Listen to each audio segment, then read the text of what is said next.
Hey, everybody, welcome back to Words with Dani and Emily, or whichever version of that you prefer. I forget what number this is, but holy shit, is there.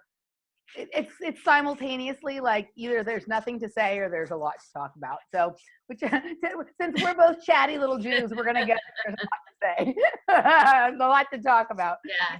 Dani. Hey, Emily, how are you? I'm good. It's just living the dream here. So dreamy.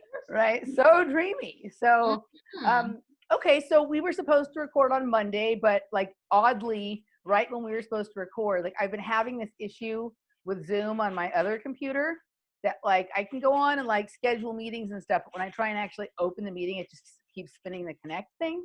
So I thought it was that. So I go and I get the other computer and then I can't get on the internet. And then I go out into the living room to look at the modem and everything is off. There's actually no electricity. At the same time, I realize, oh, I'm kind of hot in here. It's because the air conditioning's off. And then every time, the weirdest thing that happens is every time the electricity goes off in my house, the internet on my phone also stops working, which would be fine if I had Wi-Fi on my phone, but I never keep the Wi-Fi on. I always just use the cellular data. So it's weird, but every time the electricity goes out, I also lose my internet. Doesn't make much sense, right? So it was out, the electricity was out for a bit. So we didn't get to record our show. So we're here on Wednesday, but we had initially we'll chat a little bit before we get started, a few days before. And Dani had been looking at some of the, you've been doing a lot of looking at both trying to see if there's a connection between like this totalitarian vaccine tiptoe with Bill Gates and the contact tracing and all that kind of stuff. And like, Fabian Society or Club of Rome roots, but then also starting to look at like where are the background, like the underlying connections between Soros and this movement of protest and whatever that we see going on. And my thought was like, and this was a few days ago, and it's even more so now. Yes, that's a thing, but there's like a lot of things. There's a lot of orchestration going on from a lot of different areas here. So we thought, maybe today we would just kind of talk about all the things we're seeing and sort of like lay all the threads out. And I don't know if we're going to make the quilt, but let's sort of look at what all the different patches are. And then we can decide what to do with them. What do you think? Yep, that sounds like a plan. All right, cool. So when did you, we're going to stick, I think, mostly with the George Floyd protest riot, what is going on thing more so than, although I will probably talk a little bit about how fascinating it is. We quickly made the jump from the COVID world to non-COVID world and like that. Second, because identity politics will do that. One thing, and this isn't a starting point, I just want to comment that they were so brilliant to orchestrate the social media blackout while Hillary was being called to testify. Like, I marvel I didn't know about that. Strategic mastery of I didn't know about that. The designers. You didn't know about that? Well, I knew that like Judicial Watch had been trying to get Hillary to, they had said she was going to have to testify, and then she kept fighting it, saying, no, I'm too important to testify. I shouldn't ever have to do anything anybody wants me to do. And I knew that argument was going on in the courts in the background, but I didn't know she'd actually finally been, yes, you have to testify. Yesterday were the proceedings that came to the conclusion that she needs to testify. I believe it's today. But because everything was on blackout, there was no conversation about it. Okay, so I didn't know anything about this blackout. Like all of a sudden yesterday, Masaki sent me this weird picture on Facebook. It was a black square, but it said something about the Matrix in it, and he was laughing about a black cube, and I had no idea what he was talking about. And then I'm looking at, and this this shows you where my mind is at a lot yesterday. I'm looking on Instagram at Bestia's posts to see what they're posting for their dinner on Talk this weekend, right? So I can order my fancy food this weekend. And I'm like, that's weird. There's just a black square. There's no menu posted. I had no idea what it was. And then this morning, I didn't know anything about it. And then this morning, I wake up to the thing you sent me with the Homer Simpson holding the Instagram post. No, it was like the little retard kid who's like, I'm helping. Right. And he just has the black square. And then I was, oh, I see. I understand. There was like a blackout of Instagram as a protest for Black Lives Matter. I was just like, Okay, so I didn't know about it either. And my ballet teacher texted me and another woman from class, because we have class Monday through Friday, on Monday night saying, hey guys, I'm something along those like, I'm supposed to cancel class, or I'm getting pressured to cancel class tomorrow. What do you think? And my reaction was, I don't think more isolation is what anyone needs right now. Like, whatever your ideological adherence, like, just feel into your nervous system that feels like the right thing. And then she ended up canceling. So that was how I attuned to it. But there was also this like blackout of dance classes and music connection, like all that stuff that happens on the web, that was all canceled as well. Yeah, haven't been online, wasn't online very much the last couple of days. And when I had been, I guess like it's just not happening that much in my portion of my social, in the social feed that I'm in. So I just was mystified. I thought that Bestia accidentally posted a blank screen. And then this morning when you sent that, I figured out that then my head was like, okay, now I understand what Masaki was talking about. Yeah. Now I get it. I mean, it was just the virtue I still signaling. Don't really get it, right? But I get it. Yeah. Right. So that was a kind of a funny meme, but yeah. So it's Okay, so let's dive into this, like, all of a sudden, these racial tensions. So from my perspective, my initial thought was like, okay, classic George Soros false flag. Take it from there. Okay, so I think, well, first of all, like, they've been stoking the racial tensions underneath the COVID virus the whole time, because suddenly being interested in maintaining your business that you've built your whole life was like a white nationalist thing to do. And there was people out, Wait, like what? How? Well, because when the people would go protest, like on the steps at the governor's place in Michigan or whatever, like they would call them extreme right-wing militias are protesting against the lockdown, right? Like in that kind of stuff. So that became partisan. And then also there was a few people, like, I wouldn't say this became a main thing. They were trying it and it wasn't working. There was some people pushing the idea that the virus had disproportionately affected communities of color, right? I've heard that as well, and that would, the only way that would line up is if they get more flu shots, which it may very well be the case. But yeah, I saw them trying to flip it, or even women saying that. Right. It hasn't really landed for me. So they were doing that stuff from like that point of trying to push this idea of racism and like white privilege, right? I think. And when you say they are doing it, like, let's get really clear. The programmed, like the political operatives of the left, all of them, not just the ones that are like your George Soros, even the ones that are sort of maybe even heartfelt in what they're doing. It was a talking point that some people tried to see if they could get traction on. Now, here's what I have to say about this. Like, the way that they were pushing it, where like, oh, failure to care about this is racist, like that stuff doesn't really work for me. But I do think there's a couple of ways that it could affect communities of color disproportionately. One is what you just said, right, about flu shots, right? Because they're pushed heavily. Like when you go into a CVS in a nice neighborhood, it's not the sign right at the front door that says, get a free flu shot if you buy a candy bar, right? But when you're in the— Totally. And if you go to like janky free clinics like I used to in LA, they're pushing that stuff. Like the Venice Health Clinic and all that kind of shit. Like those, yeah. All that, exactly. And also the diet, right? The sugar and all the rest of it, making the body more susceptible. Absolutely. Right. So all the stuff that's marketed at communities, whether they be Latino, Black, or white people, children, women that are single parents, all that kind of stuff. It's the constant marketing of medical intervention as opposed to holistic health, and of junk food as opposed to healthy food. Right? Yeah, AKA all of Bill Gates' holdings, pharma and hand sanitizer. So there's that aspect of it right there, right? And then it could also be that it's true that everybody who owns a business was being affected by it, but probably in a lot of ways, like people, small businesses in minority communities that were very, low income or mom and pop kind of places may not have been able to afford to do some of the things you needed to do to your business to be able to be open or whatever, like put shields up, and you know what I mean? like Yeah. different kinds of things. So that aspect of it. And then also from what I understood, to the extent that coronavirus exists, and I don't believe in the myth of COVID-19, but there is such a thing as SARS coronavirus 2 that's been with us since at least 2001. That is a flu that comes around just like others.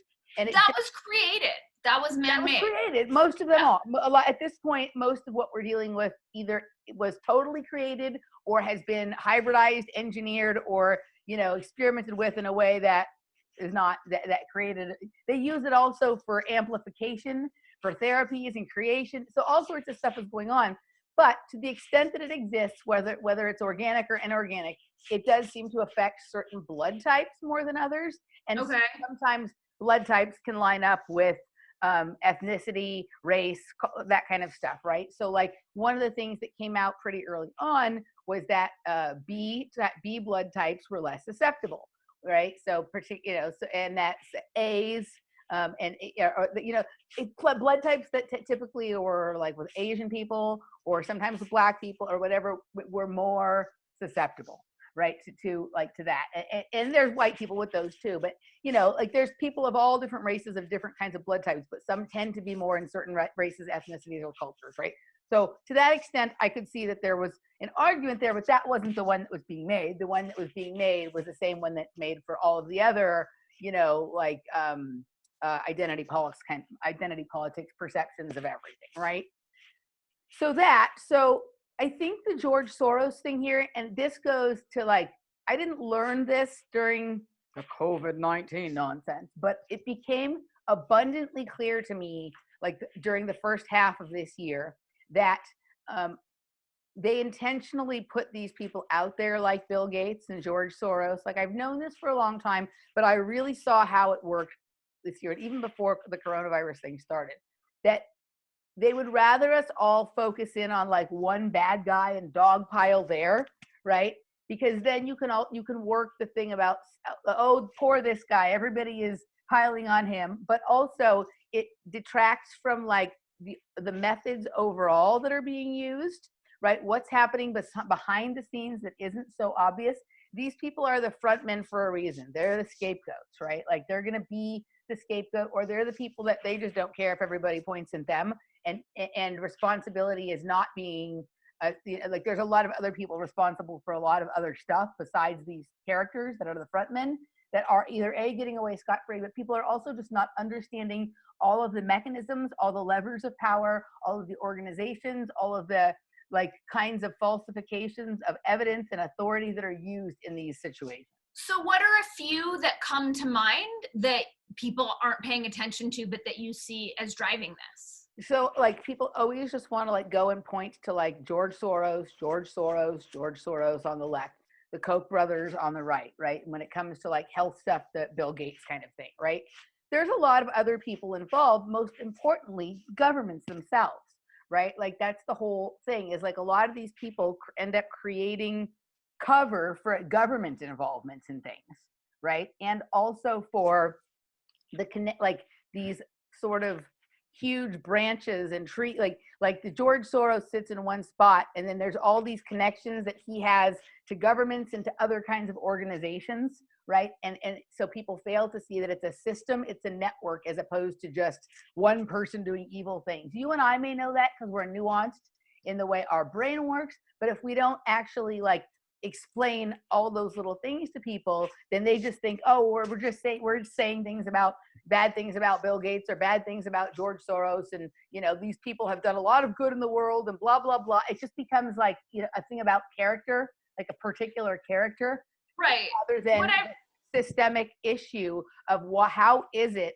that wealthy individuals have come to a place where they have more power over international organizations, than governments, right, do, and definitely than people do, right? Average people. I'm starting to realize that I'm reticent to use the word impossible, but let's just use it as a placeholder. It seems impossible to have those conversations with people without the fundamental understanding that they're being lied to and that there is this shadow cabal happening. And unless people are willing to avail themselves to that piece, then the specifics are irrelevant. Yeah, so I think what I'm finding, so the reason that it's so clear to me this time is because sometime over the transition that's happened early this year between like issues related to the pedophilia and then into the coronavirus, because there was a connection because of all that weird like Tom Hanks stuff at the beginning, right, with the coronavirus. Right. So I started observing like the Q people and like some different internet movements where those ideas came together. And these thoughts were like, I already knew this, but it became very clear in my mind that the problem is focusing on like, too many people are focused on like the pedophile, the celebrities being arrested or the politicians being arrested or Bill Gates being arrested and brought down, right? That's where people's energy is focused, as opposed to like having people understand how this happens so that it stops, right? Like the focus is not quite right. And when I have found like you can't argue, certain people, like you can't explain anything to them and you can't argue with them, and it's a waste of your time. But I've even had it this week where somebody who is a very dear friend of mine who is politically in a different place in their evolution than I am or than you are or whatever, but has questions, right? Like I have found that when I remove certain characters, I might use them as an example of something at one point in the story. But when I remove like just talking about Obama or Trump or Soros or Gates and just start explaining the mechanisms of how some of this works, right? About, Where do you start? What's your entry point? Well, wherever their curiosity lies. So like this particular person, like they could see that something was wrong with these protests, right? But like they could see there's something. This person is to the left, right, for sure, but a thinking person on the left, not going along with all the nonsense. Like at this point when we started the conversation, they were still rejecting the idea that it was important to protect property or mom and pop shops, right? But also was like they felt like that was like that was like taking away from the point of the protests when people focus on that, and also recognize that there was something that felt not quite right about them, right?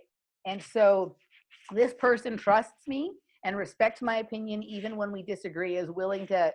So this is a more reasonable, rational person than you're often going to find yourself in conversation with about this. But the thing, like, so I just started kind of talking a little bit about like some of the things that I've seen that are wrong. You know, I explained about the videos with the bricks, right? And I explained. So wait, explain about the videos of the bricks. I haven't heard this. Okay, so this person lives in Dallas, right? Okay. And I said, well, I said, first of all, make sure you're watching, rather than watching the news, make sure you're watching local live streams of people who are actually going. I said, there was actually a video last night from someone in Dallas who actually happened to be an African American kid, showing that he found that there was all of these pallets of bricks that were sitting around on the street. And that's where a lot of these rioters and looters and stuff were getting the bricks to throw through windows. Like, where did these pallets of bricks come from? There's no construction site around here. So, okay, so here's a good place to start. So I hadn't thought of this particular thought yet, but it came later. But so I told him about the bricks, right? Like I told him about the bricks, and I told him, I don't know, there was a couple of other videos that had come across my, there was another interesting thing with like, Robert noticed that in the video of George Floyd actually being, killed or whatever happened there, in the background, there was a sign for 99-cent diesel at the gas station. There hasn't been 99-cent diesel for probably at least 15 years. Like we just drove across from Arizona home, and gas is pretty cheap in Arizona, and the diesel was $2.47, I think. So like, unless, maybe like the cheapest place in the country for gas will usually be Texas. It definitely probably won't be Minneapolis. So already there's like, okay, that's weird, right? So you got to look at things that don't make sense and not jump to conclusions about them. So that was kind of where I started the conversation with him. But as for those bricks, oh, sorry, go ahead. As for the bricks, I want to know why they can't review all the CCTV and surveillance cameras in the air. I've seen some, and it was cops. Of course, right? So it's been in all the major cities, like in at least 10, I've heard of at least 10 or 12 major cities. And Joe Rogan's even actually been pretty good on this. He's like, where the fuck is this shit coming from, right? So like, we're under surveillance all the time. They know where everybody is all the time. They've admitted to using contract tracing on the protesters and stuff like that. There's got to be on the street lights on that street or in any of the businesses surveillance cameras. Who dropped off the bricks, and then let's start working back from there, right? But like I said, the footage that I've seen, it's always cops. Right. So we know. Right. So my point is George Soros can't do what George Soros does without the complicity of cops. I assume he's just paying everyone. And I started to think, like, I know that Gates is a lackey and he is being set up to take the fall, and he's bankrolling this. Mm-hmm. I feel like he's like bought his way in with like the cool kids, i.e. the psychopath eugenicists. Mm-hmm. And he's going to take the fall. And I feel like Soros is funding it on his side and probably paying off the scuzzy governors who are shitting on the Constitution. So I don't know if it's as simple as, oh, he's paying off the governors, right? Like, I think it comes more into like, he through his Open Society Foundation probably has a lot of organizations that like, you know, do things in communities that are important to some of these groups and whatever, right? And so it's kind of more complicated if you right. But I think what happens is like the larger entities, and I think they're both human and non-human, that are creating these scenarios. They know that like Bill Gates has his thing he likes to do. George Soros has his thing they like to do. And that's great for them because those will suck everybody's attention to those things. Right. And my guess would be that, like, to the extent that George Soros is part of this, it's probably literally only like 10 to 20%. Right. And yeah, I feel like they give him the social justice, social democrat, racist. Like, that seems to be his specialty. Like, if they were all like superhero, I guess more villains. Right.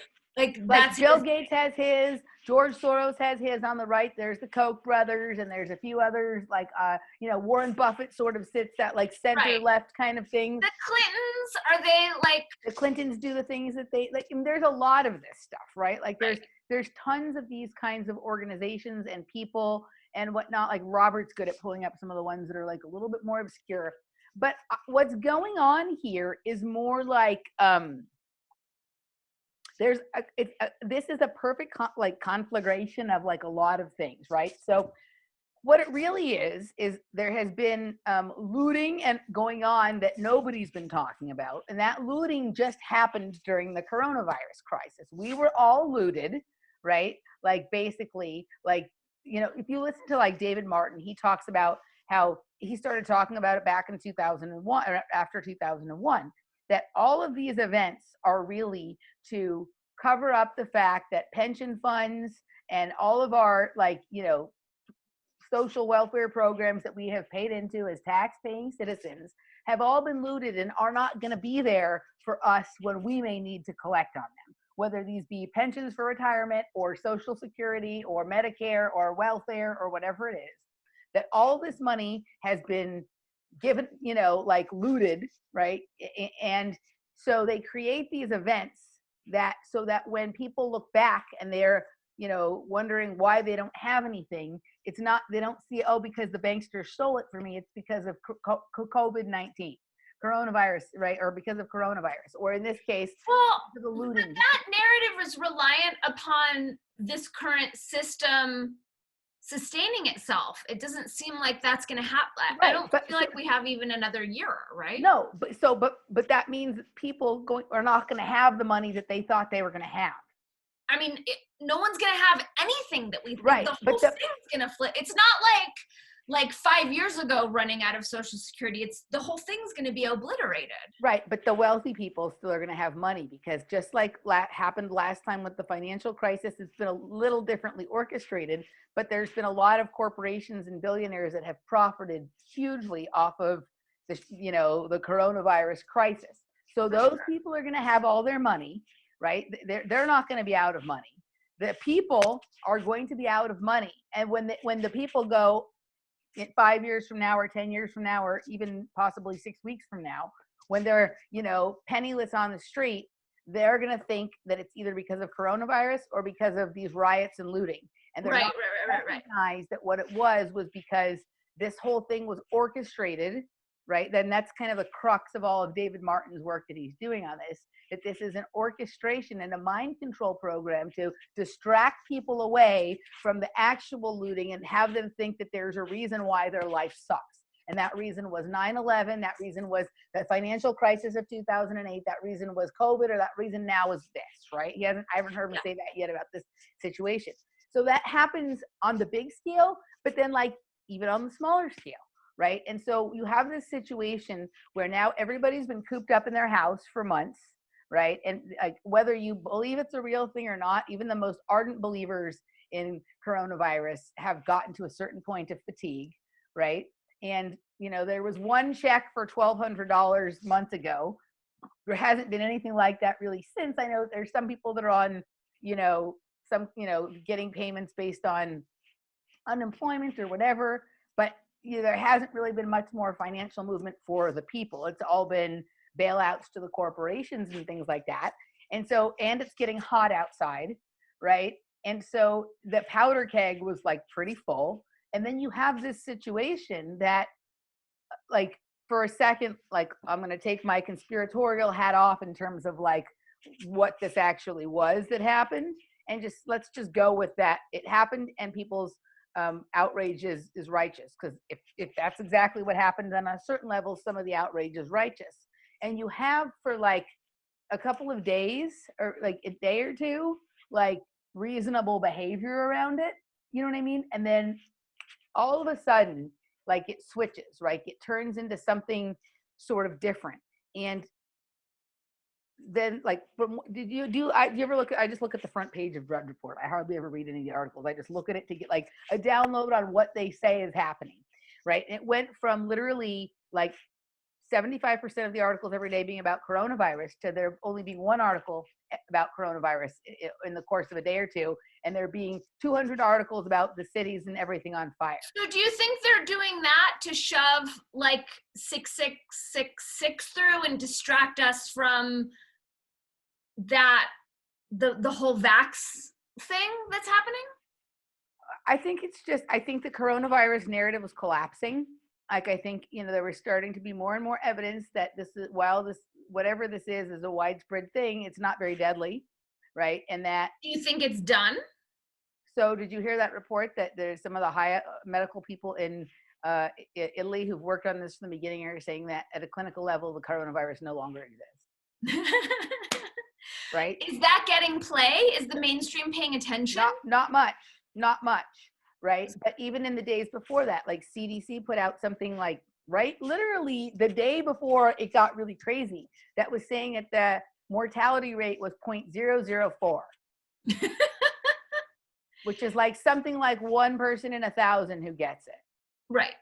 Okay. And so like all these narratives were collapsing, but like they weren't going to be able to sustain it anymore. I mean, I've been to other parts of the country that are fairly open, right? Like people are over it. Like everybody's fatigued of it. Like even the people who are still doing the nonsense, like, they're only doing it because they have to, and they're rolling their eyes while they do it. And even like so the first person, I had my first instance yesterday of somebody asking me why I wasn't wearing a mask, right? I was walking over here in the same area that I always walk in, exercise in. And for the second day in a row, there was this peacock in this one area on the golf course. I have never seen a peacock before the day before that. And so we were like, I was hoping the peacock was going to be there again, and it was there. So Laura and I are checking out the peacock, and this woman comes over. She's like, "Oh my God, did you see it?" She's like, "Yesterday I saw it open. It's, it did the full peacock." We were hoping it would do the dance. It didn't do it because it was a male. But she was like, "Did you see it?" So we had this lovely conversation about the peacock. And then when we were about to part ways, she said, "And how come you girls aren't wearing masks? Or how come you're not wearing a mask?" And she was, an older Jewish lady in her 70s, right? And I calmly explained to her why I wasn't wearing a mask. And by the end of it, what did you say? I just said, like I've done a lot of research on it, and I've decided that for me, the better decision for my health is not to wear it. And so then she asked me how I came to that. And so I told her some of the things about some of the research, and I told her, just different opinions that I have. But the main thing I said was, I've spent a lot of time working on, years perfecting like my diet, my exercise plan, and how I live my life, and what the right thing balance for me is. and that I'm going to bank more.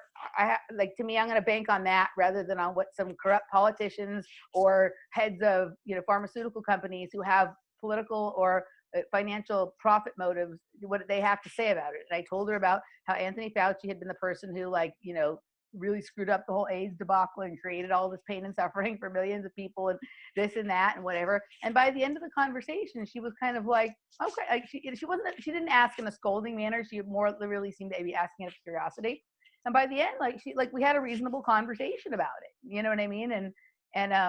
So whereas my guess would have been that 4, 6, 8 weeks ago, it probably wouldn't have been so cordial because people are fatigued now, so they can actually maybe hear a little common sense on it, right? The most mind controlled idiots, absolutely not, but the people who are reasonable thinking people, but they were just erring on the side of caution, or they're not as interested in the news or whatever as you and I are. So she was ready to have her mind opened a little bit on it, you know what I mean, and whatever. So there's a lot of those people you can't have. Do you think they're going to stage a second wave? Yes. Well, right. it depends on what happens with this, right? But this provides perfect cover for a second wave, right? Because first, I'm sure what they were going to try and say was that it's the Republicans' fault because the Republican states didn't want to stay closed longer or whatever, right? But so far, the evidence is that there's no more cases in the places that have opened up than there are in places that have stayed shut down. In fact, there are people who are still contracting it who haven't left their house this whole time. So how did they get it? You know what I mean? It doesn't seem to make a whole lot of sense. So the narratives are collapsing, right? The narratives are collapsing. And so they're already thinking ahead, right? They're already thinking out to that second wave. So, think about this, they can blame it on They can blame it on the protesters. The rioters, the protesters, the looters, in the eyes of the power system, they're just sacrificial lambs. They're just, they're totally being used. I mean, I have some more really weirdly deep ideas about what might be going on here technologically and things like that. I'm going to break some of that out on Matrix Mash, with Robert tomorrow or whatever. But I think it's creating this perfect storm. If they can switch, if this is a failure, there's couple of options. The coronavirus has been a total failure, right? To accomplish what they hope to accomplish with it. And they don't want to have to they don't want to have to say they were wrong or any of that kind of stuff. So just shift quickly to something that's much more exciting, right? The other thing is I think people didn't respond the way they thought they were going to. Everybody was pretty well behaved during the coronavirus. And I think while they love compliance, I think that in some ways they were hoping for more people fighting back against them so they could do more censorship, more clamping down then, and people were more obedient than they expected they would be. And I don't think everybody was obedient because they were a sleeping sheep, although there was a lot of that. I think some people were just this is just so silly, I'm not even gonna indulge this with a response kind of thing. Right. Or okay, well, shit, now this is bullshit, but now I also have time to work on the things that I've been wanting to work on and whatever. So I think people just did something different with it than the system had expected. I think, some people didn't, but some did. So now they've moved on to this. And this one is good because if this creates enough chaos to carry them through to the end of the year, they don't even have to revisit the coronavirus thing. But if it doesn't, if this dies down and they don't have a level of control going into election season that they want to have, well, then they can introduce a second wave and blame the protests and all of this stuff for that. But there's a lot of money and interest invested in the vax, because it's not just pharma and profit and control, it's surveillance with the chips. So I don't think that all of those people who've been waiting so long and tilling the soil and setting up, all the gross ways that they've set it up, I don't think they're just gonna let it go so easily. Well, remember, these people are super patient, and we've watched them for some of these people have been doing it through family generations for hundreds of years. Yeah. Right? They're not in a rush. It's more the people like George Soros and a few others who are in a rush. He doesn't have this long family history like the Rockefellers or the Rothschilds or even the Gates on a certain level. But okay, they're perfectly happy to, if this one doesn't work, we'll just try another one, or we'll try again next we're going to go back to the drawing board and work on the story, because that's their obsession. But they need the cover for 5G. They actually need that. Okay, so let's get back to the 5G in a few minutes, because I think that comes in a different space. But I think the other thing is, the other thing that came out last week, that besides that there was just 0.004 mortality rate, was that only about 50% of the people were interested in taking a vaccine, right? That wasn't enough. That's not enough to force compliance, right? Like even there was some surveys that said 75%, only 25% wouldn't be interested, and then there was a later one that said 50. Like they can really only force it if it's like at the 80-20, 90-10, right? So like already, like this was not good enough. They didn't do a good enough job with this one. So rather than continuing to waste energy, they just shift to the next one. You know what I mean? They shift to another strategy, right? Like, like when you have a certain writing strategy that's not working for you, like you put a certain amount of time in, or okay, you decide you're going to work this way, or right, or you're pursuing this line of research, and you're willing to put so much effort and energy into it, and at a certain point, when you've bumped up against a certain number of walls or a wall for a certain period of time, you decide you need to deploy a certain different strategy. I get that, like the overlords, which is that like what is the name of that marketing firm? Like Blair, or do you know what I'm talking about? No. Anyway, I get that like the larger thing has a higher vision for what they're trying to accomplish, but you take Gates, the vax lackey, and that is his life's work. Like I don't see him letting that go, and he does have a lot of influence with his lots of money. Right, but if you see, like, we'll have periods of time where like Gates is doing a lot of this shit, and then other periods of time where it seems more like it's Soros shit, and we don't hear a lot from Gates crap or whatever. They kind of run these. It doesn't matter how. This is a good one for them for the election. Like if they can ride this one's great, out, right? Yeah, this one's great. And the other thing is, like, it doesn't. There's a couple of different vectors to get to the same place. You can get to the state of total tracking and tracing and monitoring of everything, either through vaccines or through surveillance, right? Like it can come either way, right? And one implies the other will eventually come, right? So it's like they can switch back and forth or have separate programs deployed for each different sort of path to get to something. If they pull back on vax, does that also pull digital currency out of the conversation for a minute? No, like cashless. No, cashless. This is part of where I'm going to go in my thing with Robert tomorrow. But I'll say this: there's a shift right now in terms of what is considered currency or commodity, right? And that shift is going to be to a different idea in the way that we value time, right? Because nobody has any money right now, but people have lots of time. How are you going to spend that?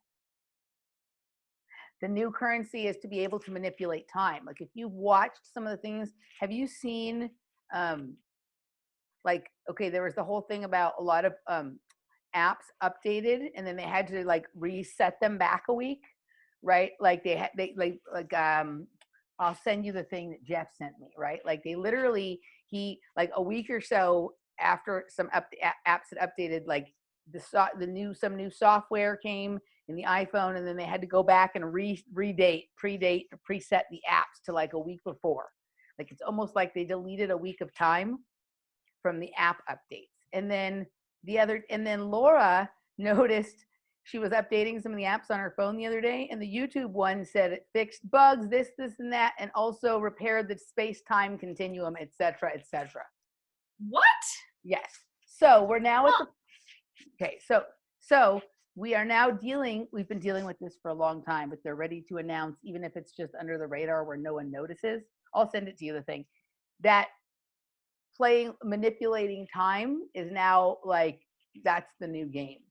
And even some of this stuff with this event with George Floyd, you missed it. We had a really amazing conspiracy cocktail this past weekend. And Darren Williams, who I recorded a show with a few weeks ago that's going to be coming out probably early next week, he didn't talk about this on my show. He hadn't come to this place yet, but he introduced this idea of something that he referred to as time acupuncture.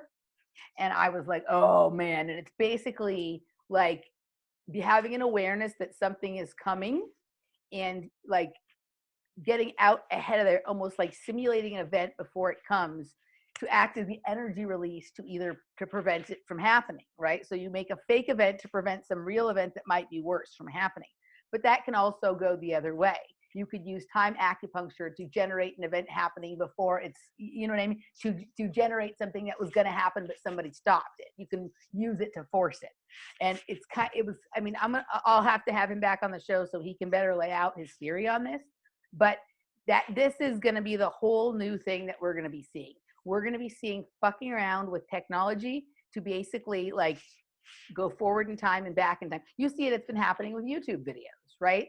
Like it's all of a sudden, like after like a lot longer, like you have your live stream and it doesn't go up right away anymore. It takes many, many hours, or like, you know, weird things happening with that. Like everything is either on a time delay or like things are being manipulated, move forward, move back. Like it's weird, like right now. And it all seems to have happened largely since they deployed this new software on the new iPhones that have the contract tracing abilities in it. Okay. Okay. And so like the way all of these protests, riots, all this kind of stuff are being controlled is largely through applications on cell phones, right? Even if they're burner phones, right? Like these people are communicating through cell phone technology, and I'm going to bust out my theory tomorrow. But right, so think about all the things that can happen through applications on cell phones: communications, instructions, payments, right? Like all kinds of things. So we are now moving. We've already been prepared for a cashless society through coronavirus, but people also aren't going to work anymore. So they're not going to be getting paid in cash and tips and paychecks and whatever, right? So the only way people are going to be starting to look for tasks and things that they can do digitally, you know, things that they can do to be paid digitally. And there's going to be people willing to give coin of various kinds, whether it's what we think of as the traditional cryptocurrencies or whether there's some new kinds. I'm not going to go too much further into it, but these are all going to be more task and time oriented as opposed to like, your standard like salary for a job done, right? Like I get paid $12 an hour. No, it's going to be based on task, or it's going to be like, based on sort of time transactions. Does that make sense? Yeah, it does. I'm just still taking in that you use the phrase traditional cryptocurrency. Right, like your Bitcoin and whatever, right? Right, but it feels like only yesterday that we were having our like cryptocurrency, what is that conversation? Like it's so like that cliff high cryptocurrency is so old news at this point, right? But this is that patent, that 060606 was a major announcement as to all of these possibilities that some of us have imagined may be going on with cryptocurrencies. Yes, they're actually going on and they're being deployed. And I think people are really focused on this idea that there would be a vaccine that would have a chip in it that would allow for all of this kind of stuff. And certainly that's a possibility, but there doesn't have to be that for all those other things to still occur, right? And I think that like this what's happening right now, like you already saw Minneapolis really quickly said, oh, the contact tracing that we put in place for COVID, well, now we're using it for this. It was always for this, right? Because even if coronavirus went on for 2 or 3 more months, eventually that would have to come to an end. Of course. It's always been meant for this. Yeah. Right? It's always been meant so that the people who are the oligarchs can know where the people are, because they want complete separation between themselves and the people, right? So, and back to the conversation I was having with my friend Jeremy and other people, right? Like, and even like, so it's, people fall on different spectrums here. Like, I'm not really for protesting for more metaphysical reasons, and also just because I think the only protest that really works is the one with your dollars and your feet, right? Like, I'm not going to spend my money here, and I'm not going to spend my time here. Like, I'm not going to work for you. I'm not going to, whatever, and I'm not going to spend my money with you. I don't think that people respond to much else than that. You can stand and scream in the street all you want. I'm definitely not for rioting or for looting. But it's interesting, like they did, very little of this stuff has occurred around government buildings or police stations. They did take out that one police station in Minneapolis, but here they're not really doing that. Like we've seen a lot of looting and rioting in places that have high dollar stores. Like they were looting the mall in Scottsdale, you know, and they were looting Rodeo Drive and stuff like that, right?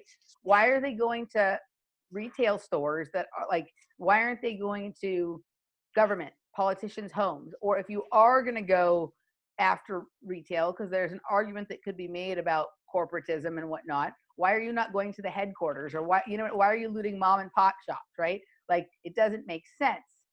And so whenever all of the energy is being focused on this, right? Like nobody is talking about like those people are not yelling in the face of the person that owns Target. They're just breaking in and stealing the cash out of the register. You know, they're not talking to the higher ups, right? They're not talking to the people who've created these policies higher up in government or whatnot. They're just screaming at other people on the streets and breaking things that belong and stealing things that belong to other people. And this is like, you know, it just distracts away. And all of this surveillance and contact tracing stuff is for corporations and governments and wealthy people in positions of power to know where the people who they don't want to be anywhere near the people who might one day come after them. Right? That's what it's really about. Like, I mean, to a certain extent, you know, is not being not to make sure that you're never held responsible for your behavior for the oligarchs. Meanwhile, if the people step, you know, one hair over ultimately with contact tracing, if they're, you know, outside of whatever the legal bounds of their, you know, assigned smart city are, they're probably going to get dinged a cryptocurrency fee or something like that, right? So right, lose a social credit score or something. Yeah, this is a way, like what's happening right now, and I'm going to get into this tomorrow, is like it's sort of a ritual to bring in, it's like an initiation for like to bring in that social credit score, but like it's kind of doing it through the opposite. Yeah. So to go back to George Soros, like I don't think George Soros has his hands in all of these like little like nuanced areas of all not of at all stuff. Not at all. Like his shit, I think it's the race stuff, like right. I think it's just his very narrow race to divide, to destroy. Mm-hmm. It's very simple with him. Right. So he's being used by the larger powers at hand. I don't think that George Soros really, I've never heard him talk about surveillance one way or the other, or he just wants to destroy. Well, I think the one thing that he has focused a lot on is like obviously the breakdown of borders, right? On a certain level, like he wants, you know, he wants an open society, but also he pushes hard for like marijuana freedom, right? Like he has a lot of stuff related to that. And my feeling about that has always been like, yeah, if people are fucking, you know, some people don't care what's going on in the world as long as they can get stoned. Right. It's not because he thinks cannabis is like a lovely medicine. It's because he knows it renders us easier to control and more passive and less likely to do anything. Yeah, I mean, look at like cannabis deliveries weren't shut down during COVID-19 or or it's considered an essential. Neither were liquor. Same with liquor stores. Right. Yeah. You know, so there's a lot of things going on, and you know, like there's a lot of people. I don't think it's as simple as just like a lot of like Trump wants to say, oh, it's Antifa, I'm declaring Antifa a terrorist organization, right? I don't think it's as simple. Like I think there was a time when that was the case, but I think that like you have such like it is so mixed in, right? It's such like it's hard to separate out. Who do you see interwoven with Antifa aside from Soros? So I think that like there's a lot of things going on. I think there are genuine protesters of various levels of being informed, right? I think there are a lot of the whole like white guilt, upper white liberal class, upper middle class white kids who now have had less to do because they haven't been in school and haven't been to work and whatever, right? So they've been sitting around doing all this, you know, whatever's going on with that kind of thing. So I think there's that. I think there's both controlled and uncontrolled portions of Black Lives Matter, right? I think there's people who are part of Antifa who are just who truly think that they're involved in some sort of important thing, and there's the people who are in Antifa who are just jackoffs who want to create chaos and destruction. Well, there's also I'm just putting this together, but like there's the whole democratic socialism piece, like Right. with AOC and Soros, and then that leads into Club of Rome, like that's the crossover there, and there is a lot of crossover there with Corona. Right. There's some, I mean, there's some of that, but like, I feel like this thing that we're witnessing, like they're letting people look at all that stuff because they know, like, okay, everybody knows from Occupy Wall Street and from Ferguson and from all these other ones that when this stuff happens, you blame George Soros, right? Like that's kind of the knee slap thing. Well, it has his fingerprint on it. But this operation has way more technology involved in it, way more technology and people who have acumen and high level esoterics and time manipulation and all that kind of stuff that are involved in it that he has, that is not his deal. Yeah. And it had to be definitely a larger collaboration with more factions involved and strategizing. Right. And this is, and it's more decentralized, right? And what is a decentralized technology? Cryptocurrencies and things that are on the blockchain, right? And so like, this is not just like when you're dealing with things that are like coming from Microsoft or Apple or Google or Facebook or whatever, that's centralized technology. But whatever, like Jeff, I haven't had a chance to watch it yet, but Jeff sent me an interview with the sheriff where he lives, right? And the sheriff was talking about they're having some way of communicating with each other that we can't discover. Like we're not able to figure out what it is. Wait, the sheriff is saying that the people who are doing the protest, organizing the protests, they haven't been able to figure out or penetrate all the ways that they're communicating. Right? And was there the intimation that there's a new technology that's part of it, or just that they're fumbling? There's been some talk about the people are communicating on role-playing games. Right, they're communicating in the chat of like Twitch or Second Life or whatever. Like the Second Life thing has been around for like a while. Like I know that like that was part of how the operation in Benghazi was arranged, was through backroom chat. Like the people who would get on and play this Second Life role-playing game, they would use that as a cover for passing information back and forth. So I think there's some of that. And I think some of it is going on through gaming. And that's been happening since back 9/11 days, that the back channel communication and instigation of some of these events have been happening through that channel.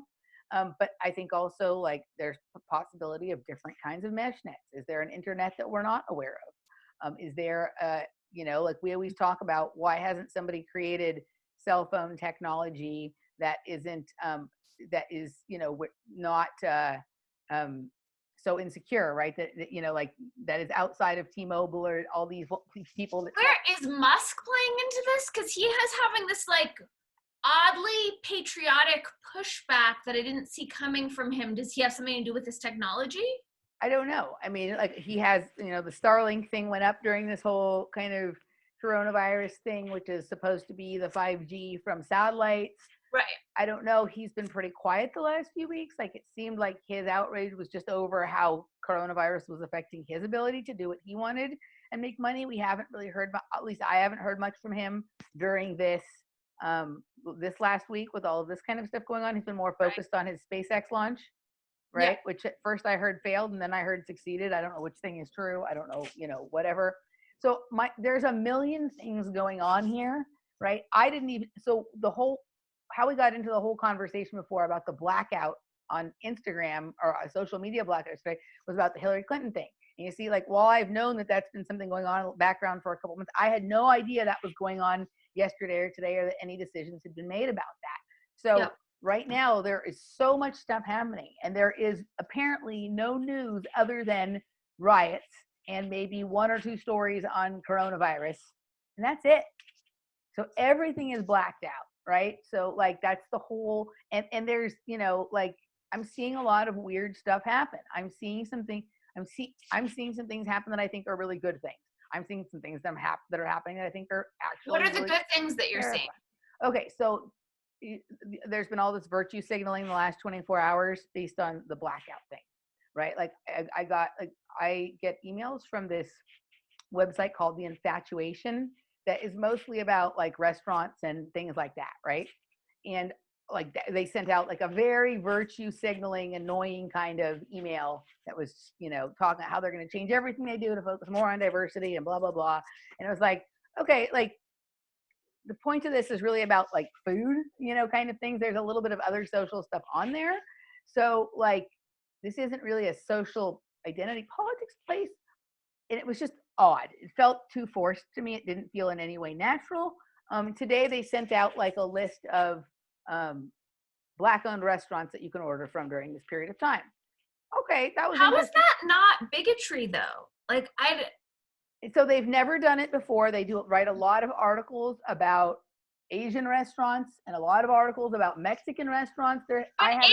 Asian restaurants, I'm gonna guess, is talking about the kind of food they're serving Correct. versus the nationality of the people who own the restaurant. Correct. Okay, correct. But I would say that like it's a fair, and this is where like I'm trying to really come at it from a balanced place, because I realized that before, like when I used to be like the left perception of it, like I was playing into one part when I used to come from more like when I came at sometimes from like a more like libertarian or quote unquote anarchist space, then I was playing like another reactive role.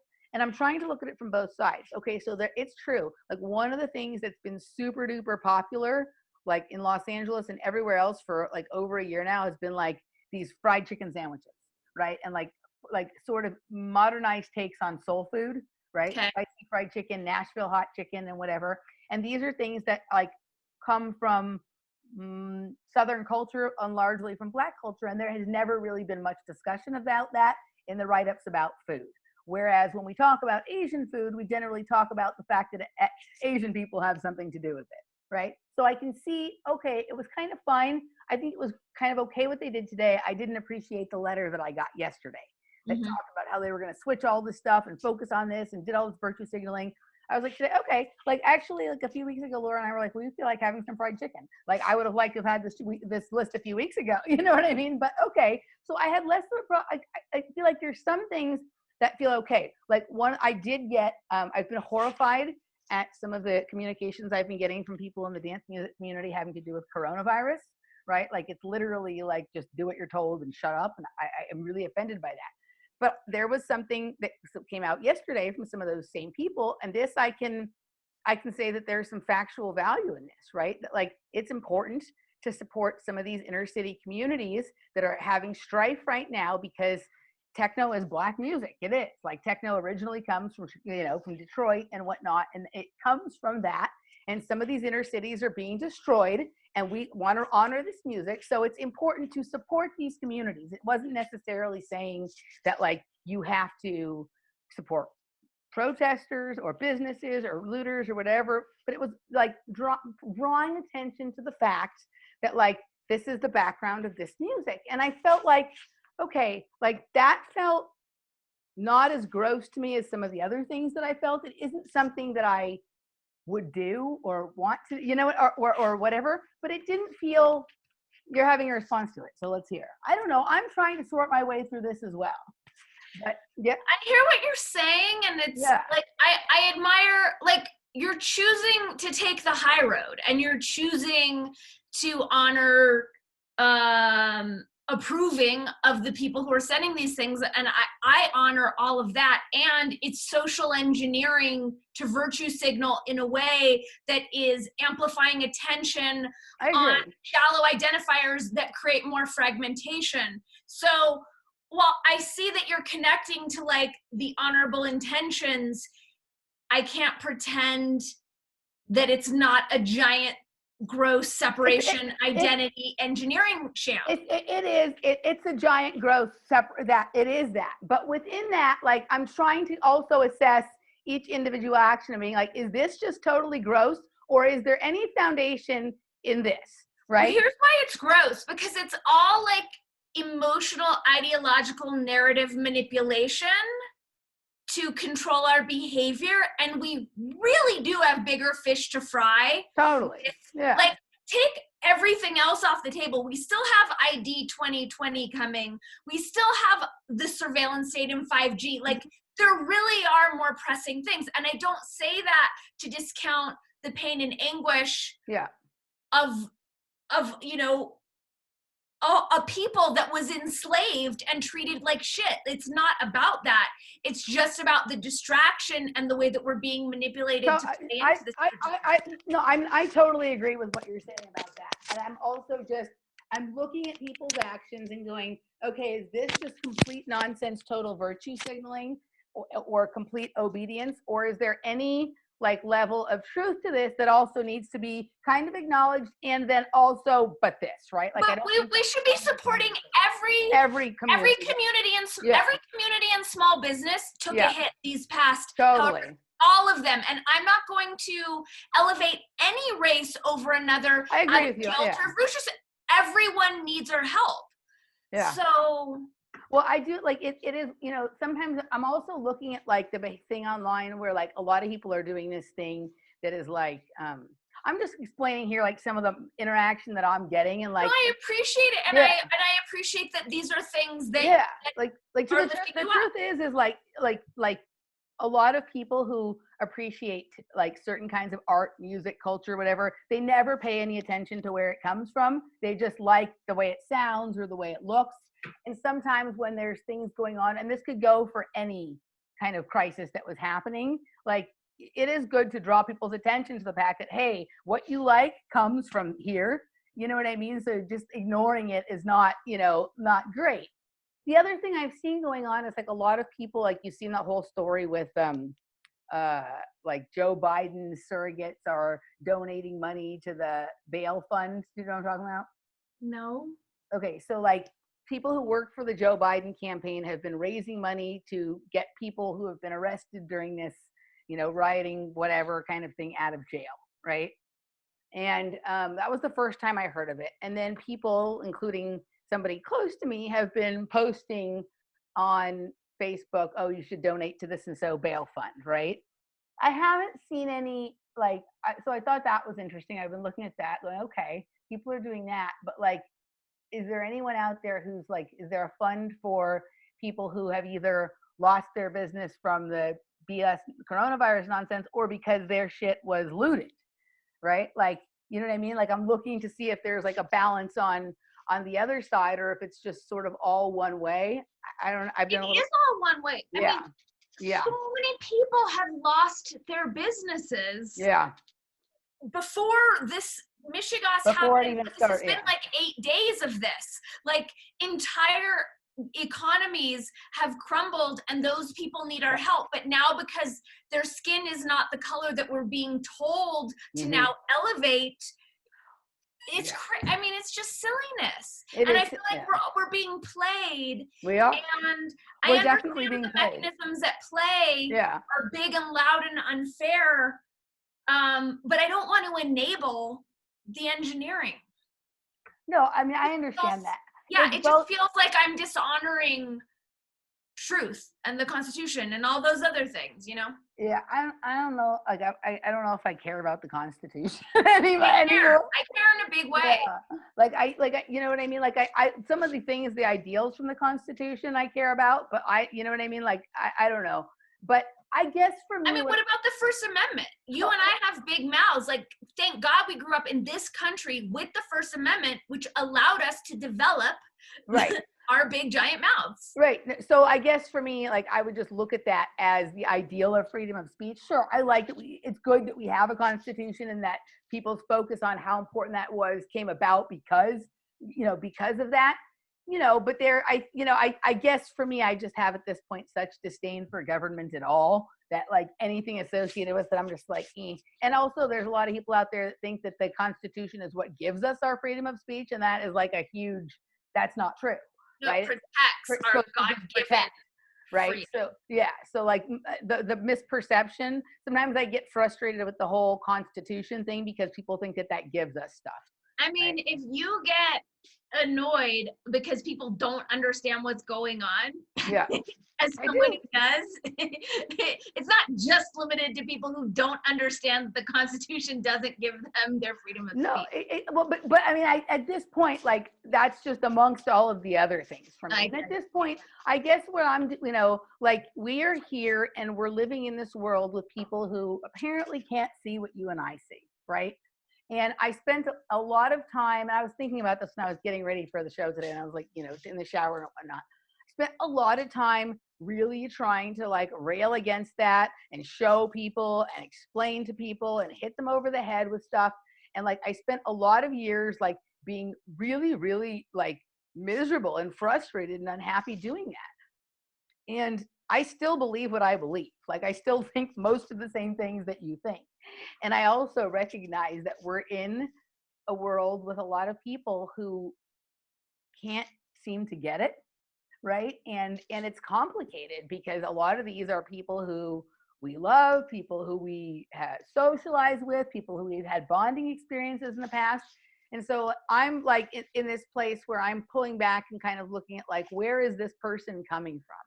Right. And so I guess I'm judging them more from the space of like, are they coming from a heartfelt place with this? Or are these people literally just parroting nonsense talking points, not using their brain at all, right? And don't even understand in any way why they're saying what they're saying or doing what they're doing.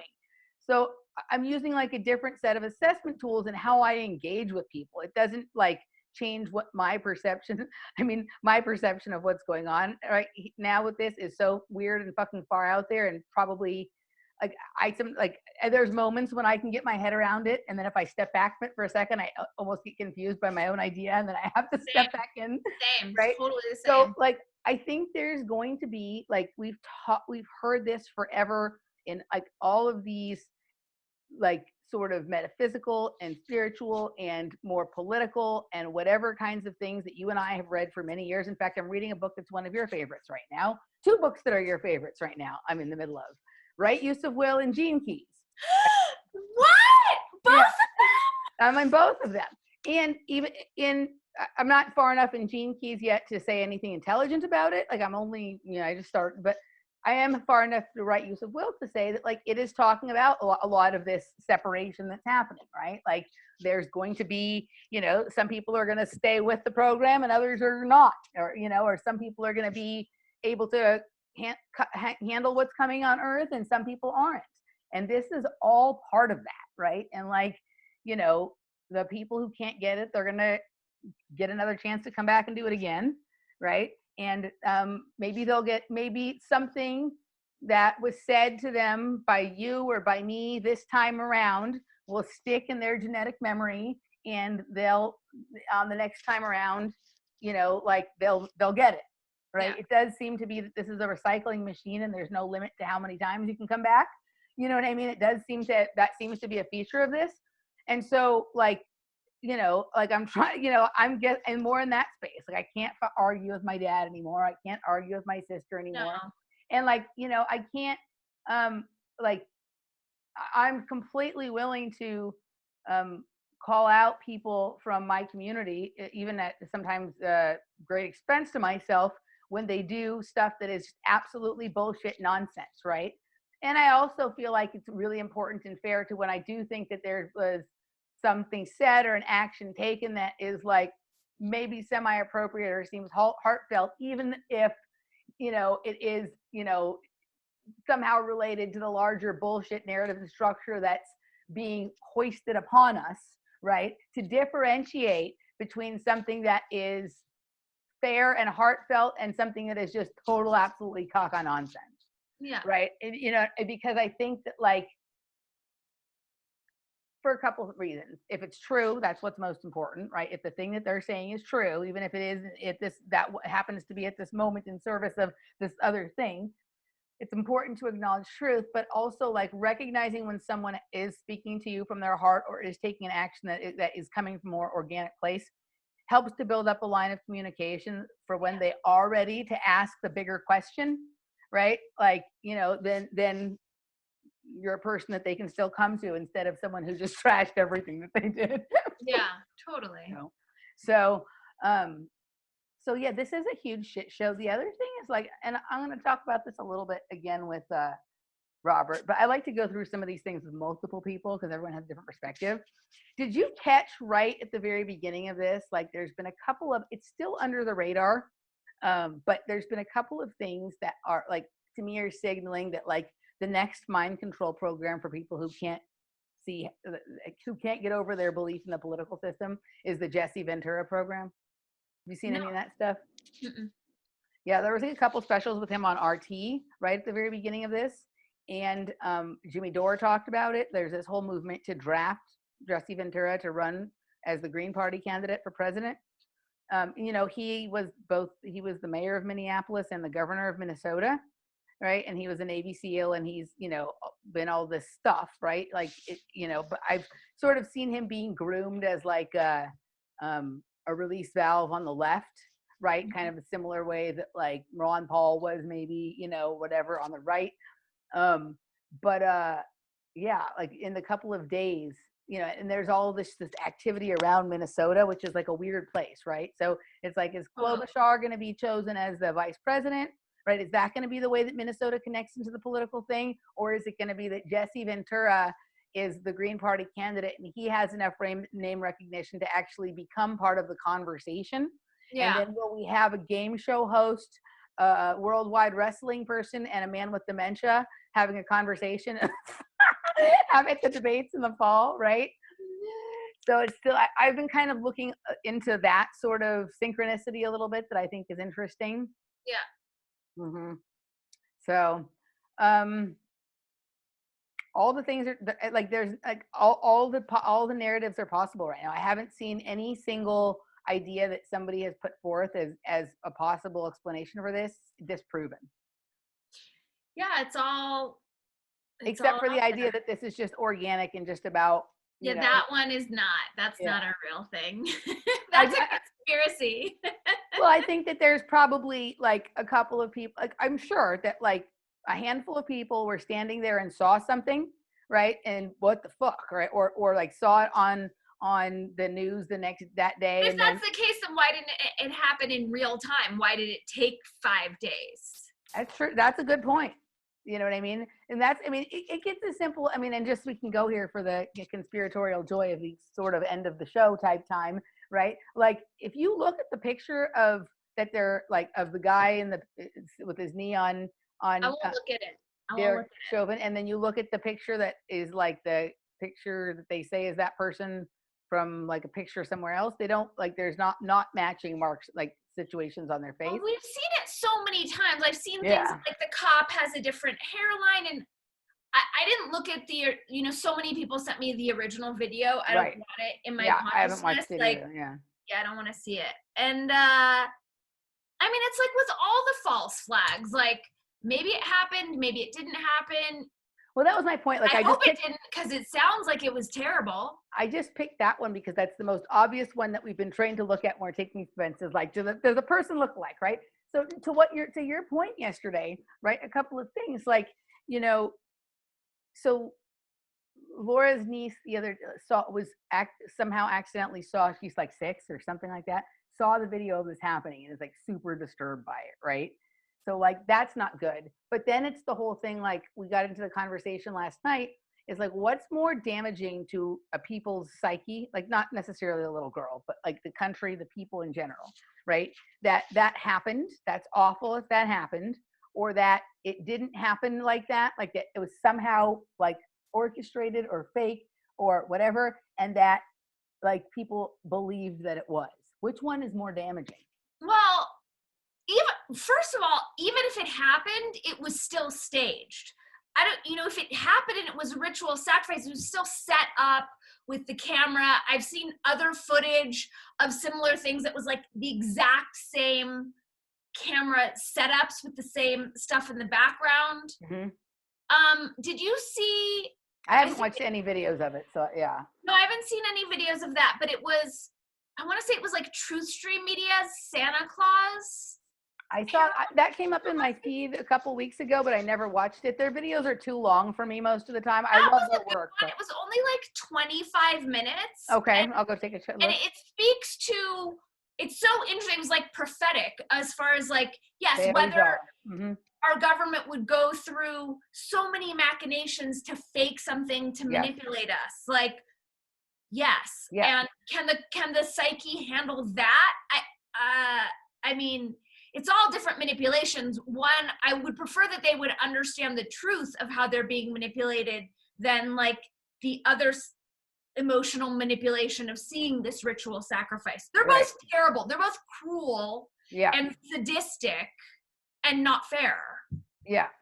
Yeah, no, I mean, that's the whole thing is like, obviously, if anybody found, if once somebody could take into their consciousness that something wasn't real, but they had been sold a bill of goods that it was, right, then they're going to be pissed off and upset.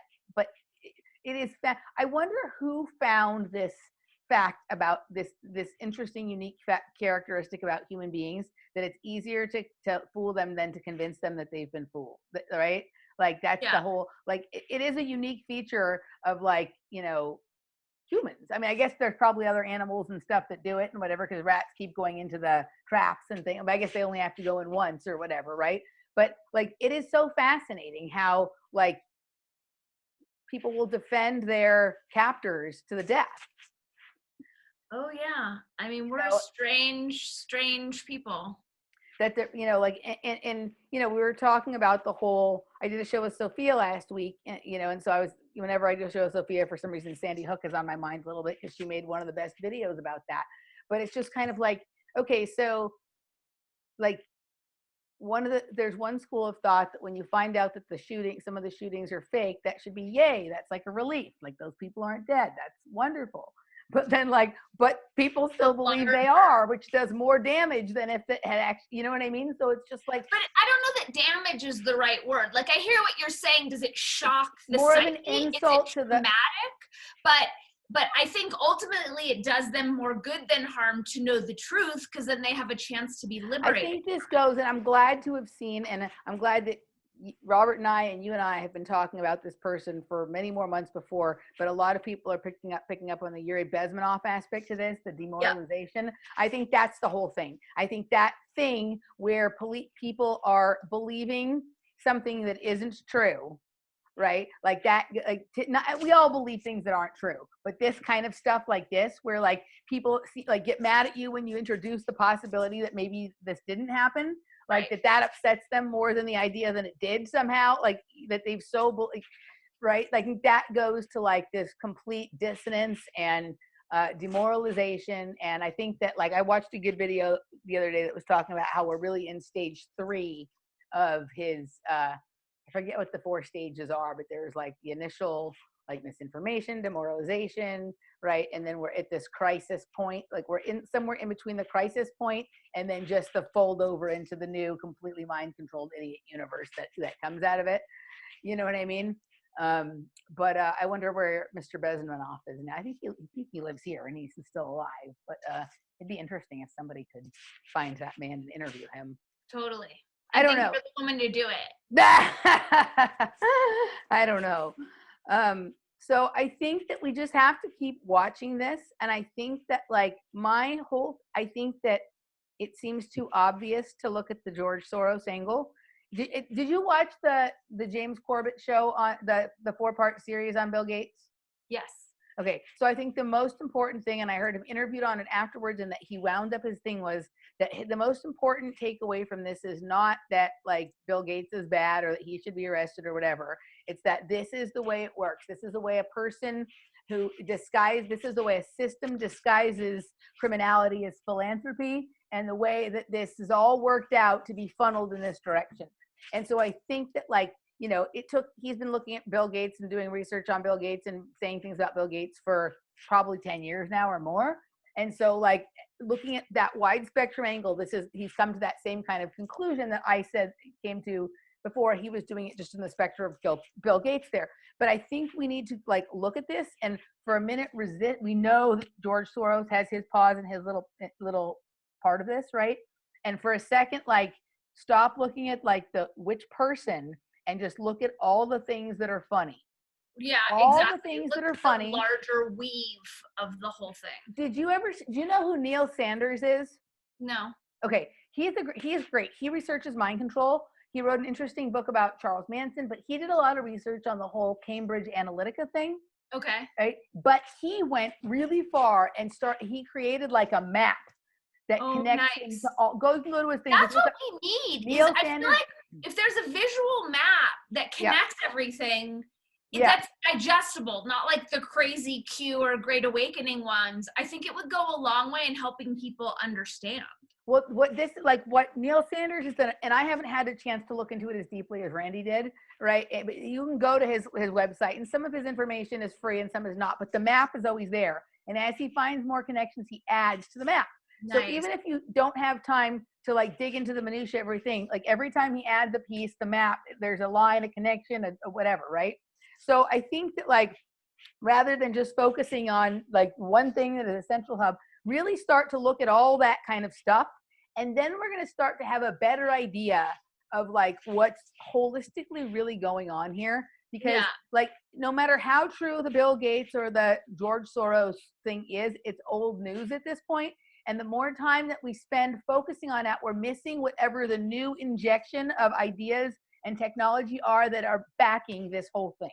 Yeah, I agree. It's time to integrate the knowledge and speak to it in this. I like that you use the word holistic, like that. Yeah, that really lands. Like, I think we have to stop worrying about the big bad man getting punished and start really understanding how the world works.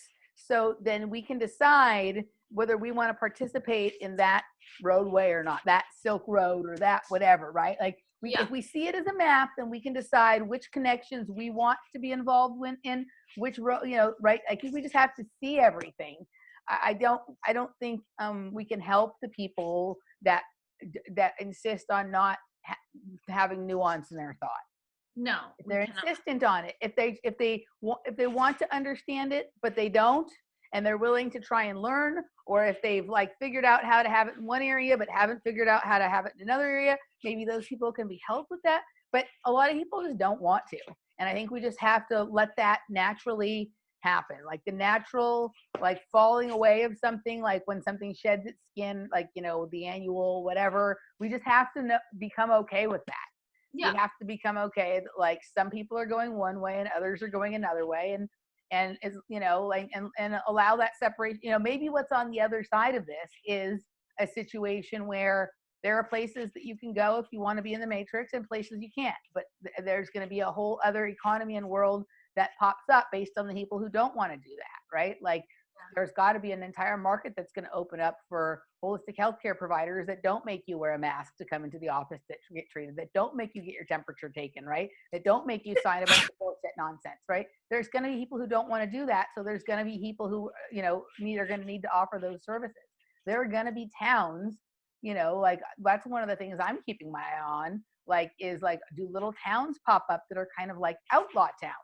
And when I say outlaw towns, I don't mean like from the Wild West where there's just like, OK Corral, gun shooting, not that stuff, but places that are just like, we're not doing any of this protocol shit.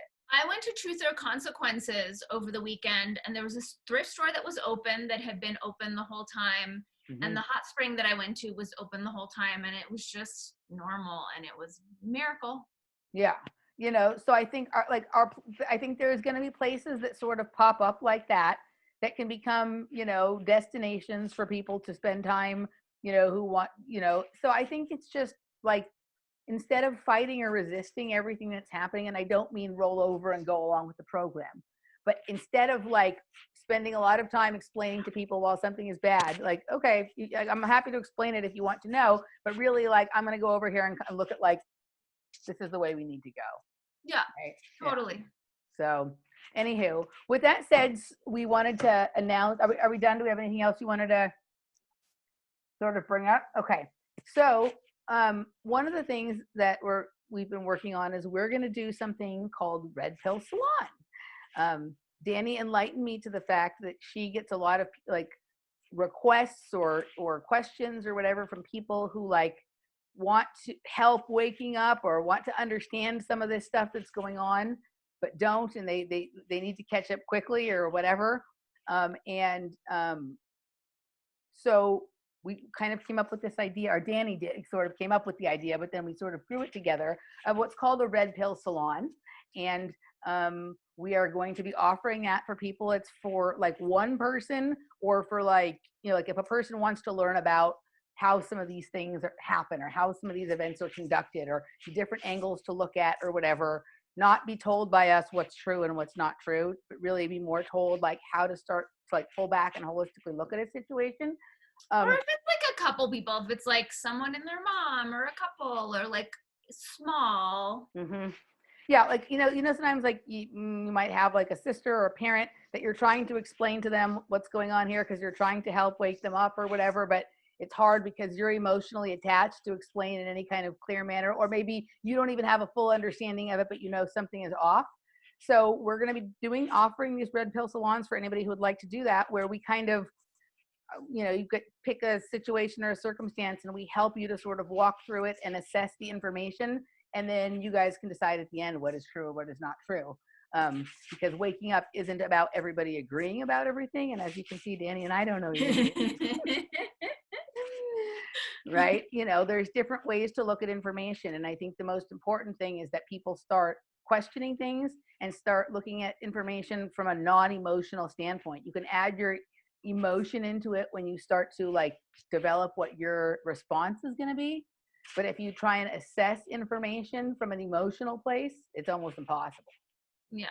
All right. And it's hard right now, like in these times, because everything that's happening is sort of a threat to the way we've always lived and that we've known the world to be.